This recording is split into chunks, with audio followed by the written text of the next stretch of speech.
మీ business ఏదైనా మీ ఊర్లో promotion చేయాలంటే అది సుమన్ టీవీతోనే సాధ్యం. ఇప్పుడే సంప్రదించండి. ముద్రణ పద్మనాభం ఇతన మాయల మరాఠీ.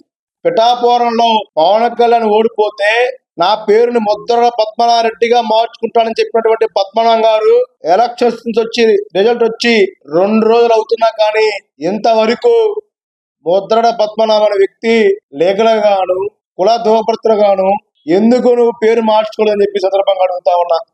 నోటితో మాట్లాడే సరిపోతా? జగన్మోహన్ రెడ్డి గారి దగ్గర డబ్బులు తీసుకొని మాట్లాడే సరిపోద్దా? 2016లో రాష్ట్రంలో కాపుల పేరిట దొంగ ఉద్యమం నడిపి జగన్మోహన్ రెడ్డి గారి బాటలు నడిచి జగన్మోహన్ రెడ్డి చెప్పినటువంటి విషయాలను నువ్వు అమలు చేసి ఆనాడు తుని ఘటనలో ట్రైన్ తగలబెట్టి నువ్వు ఒక కాపుల కులానికే మచ్చ తెచ్చినటువంటి నాయకుడు నువ్వు. ఈ రోజు అందరూ తెలుసుకున్నారు నీ గురించి.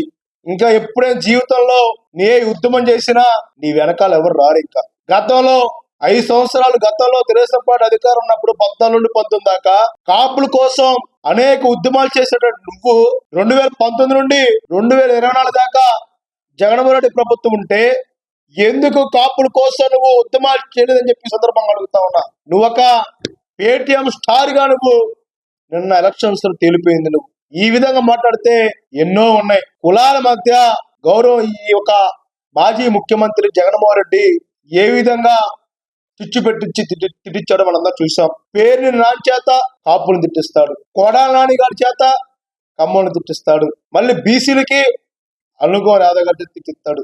కులాల మధ్య చిచ్చు పెట్టి చివరికి సీఎం కూర్చుని దింపినటువంటి ప్రజలు తిరగబడితే ఎవరైనా చేయలేరు.